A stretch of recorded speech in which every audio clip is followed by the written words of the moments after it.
નમસ્તે મિત્રો, સ્વાગત છે ફરી એકવાર આપણી યુટ્યુબ ચેનલ નકુમસોકમાં।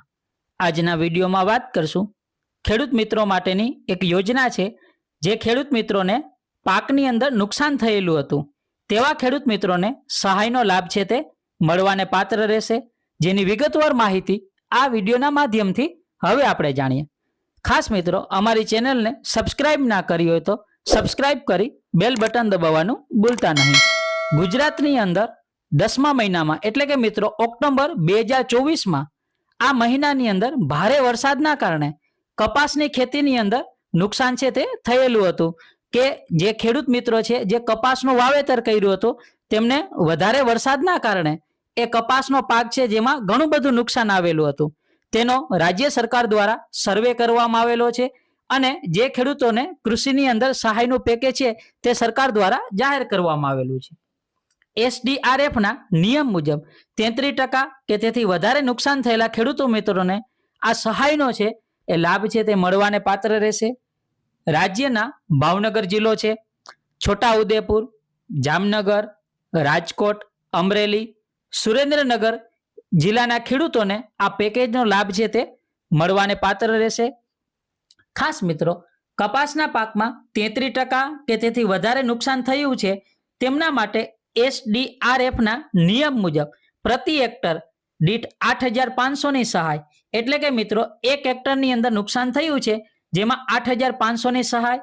આ ઉપરાંત રાજ્યનો બજેટ હેઠળ પ્રતિ હેક્ટર દીઠ ₹2,500 એટલે કે 2,500ની સહાય છે તેમને મળવાને પાત્ર રહેશે। આમ પ્રતિ હેક્ટર દીઠ ₹11,000ની સહાય છે તે મળવાને પાત્ર રહેશે। વધુમાં વધુ 2 હેક્ટરની મર્યાદામાં આ સહાયનો લાભ છે તે મળવાને પાત્ર રહેશે। એટલે કે કોઈ ખેડૂત મિત્રો છે જેમને 2 હેક્ટરની અંદર નુકસાન થયેલું હશે તો તેમને ₹22,000ની સહાય છે તે મળવાને પાત્ર રહેશે। ખાસ મિત્રો, જે ખેડૂતોને સહાયની રકમ ₹3500 કરતા ઓછી હશે તેવા ખેડૂતોને પણ ઓછામાં ઓછી ₹3500 એટલે કે 3,500ની સહાય છે તે પણ મળવાને પાત્ર રહેશે। ખાસ મિત્રો, આ સહાય પેકેજનો લાભ માટે 8 મુજબ ખાતા દીઠ એક જ ખેડૂતોને લાભ છે તે મળવાને પાત્ર રહેશે। તેમાં પણ જો ક્યારેક સંયુક્ત ખાતેદારના કિસ્સાની અંદર અન્ય ખેડૂતોને સમિતિનું પત્ર છે તે આપવાનું રહેશે અને તેમાં પણ એક કરતાં વધુ ખાતા ધરાવતા ખેડૂતોને કોઈ પણ એકના જ ખાતાની અંદર આ સહાયની લાભ છે એટલે કે સહાયની રકમ છે એ જમા થશે અને તેમને મળવાને પાત્ર રહેશે। ખાસ મિત્રો, આ યોજનાની અંદર લાભ મેળવવા માટે અરજી છે તે ક્યાં કરવાની રહેશે? આ પેકેજનો લાભ મેળવવા માટે ખેડૂત મિત્રોએ પોતાના ગામમાં આવેલ ગામ કેન્દ્ર એટલે કે મિત્રો પંચાયત દ્વારા એટલે કે VC મારફતે ઓનલાઈન અરજી છે તે કરવાની રહેશે। VC મારફતથી આ ઓનલાઈન ફોર્મ છે તે ભરવામાં આવશે એટલે કે મિત્રો ડિજિટલ ગુજરાતની ઓફિશિયલી વેબસાઇટ છે તેના ઉપરથી આ ફોર્મ છે તે ભરવામાં આવશે, જે પંચાયતની અંદર VC મારફતે ફોર્મ છે તે ભરાઈ જશે। તારીખ 2/9/2025 થી લઈને 16/9/2025 સુધીમાં ઓનલાઈન ફોર્મ છે તે ભરી શકાશે।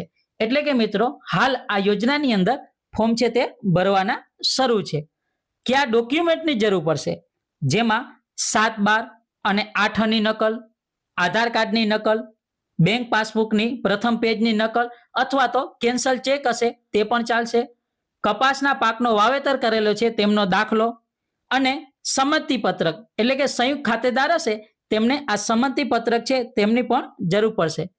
જો મિત્રો આ વિડીયો સારો લાગ્યો હોય તો અન્ય મિત્રો સુધી પણ શેર કરવાનું ભૂલતા નહીં। ધન્યવાદ।